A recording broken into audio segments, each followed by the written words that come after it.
나는 좋은 엄마일까? 아이와 대화하기 10계명.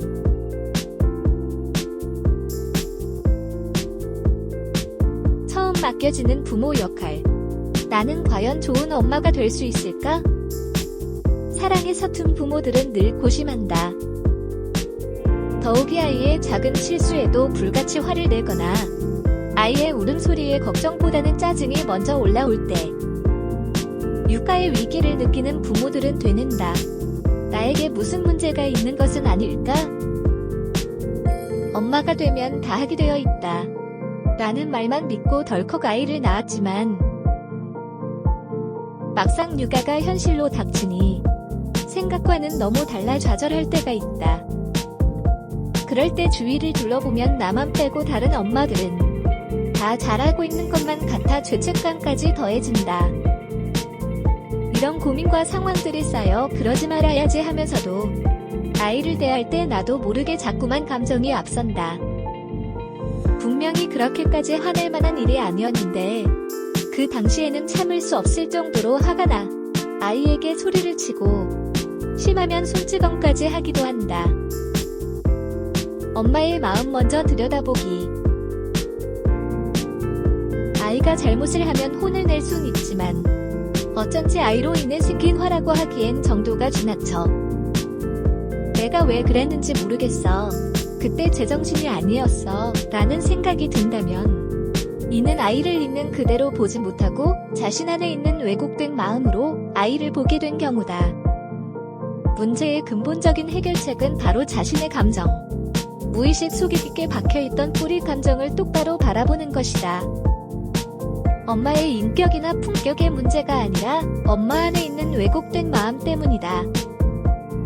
일단 자신의 마음속에 왜곡된 시선을 갖게 만든 상처가 있다는 것을 인식하는 것 자체가 중요하다. 외면하지 말고 직면하기.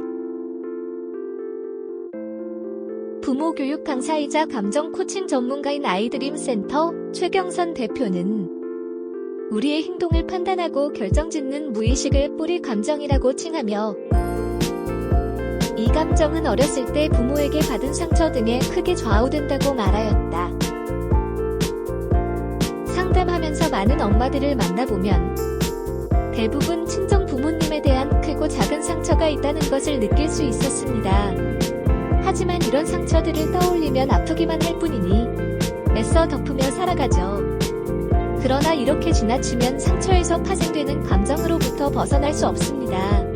어떤 일의 원인 모르게 화가 나고 짜증을 내게 되는데 그러다 보면 자신이 받은 상처를 그대로 아이에게 물려줄 수 있습니다.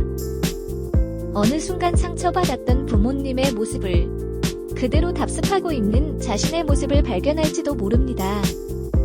자신의 뿌리 감정을 인식하고 있다면 그것이 나와 내 가정에 어떤 영향을 끼칠지 짐작이 가능해지기 때문에 행동하기 전 한 번 더 생각해보게 되니 그것에서 파생될 많은 문제를 피해갈 수 있다. 자신의 감정을 인식하고 거기서 빠져나와 객관적인 시선으로 아이와 상황을 판단할 수 있어야 한다. 아이와 잠시 떨어져 있기.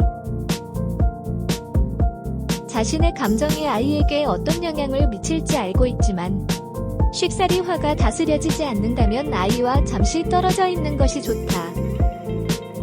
아이에게 어떤 이유 때문에 지금 무슨 감정을 느끼고 있는지 최대한 침착하게 설명하고 시간을 가져 진정해야 한다. 최소한 감정적인 중립 상태를 유지한 후에 아이를 대할 수 있어야 한다. 처음부터 모든 것을 잘해내는 사람은 없다. 시행착오와 경험이 쌓여 더 나은 사람이 되는 것이다. 엄마도 마찬가지다. 처음부터 엄마로 태어난 이는 이 세상에 아무도 없다. 아이가 태어나 하루가 다르게 자라는 것처럼 이와 함께 성숙한 엄마로 자라나면 그만인 것이다. 아이와 대화하기 10계명. 박윤미 버럭맘 처방전 저자. 1. 아이가 자신만의 감정과 욕구를 가진 하나의 인격체임을 명심할 것. 2. 엄마의 기준에서 해석하지 말고 있는 그대로, 들리는 그대로 말하기. 3. 아이의 감정을 읽고 인정하기. 감정 이면에 숨은 아이의 욕구 찾아주기. 5. 구체적이고 긍정적으로 부탁하기. 6. 100마디 말보다 중요한 들어주기. 7. 칭찬을 할 때는 구체적인 근거를 바탕으로. 8. 꾸중을 할 때는 엄마의 마음을 꼭 알려줄 것. 9. 아이의 말대꾸는 자기 표현을 하는 것임을 기억하기. 10. 강요하지 말고 함께하기.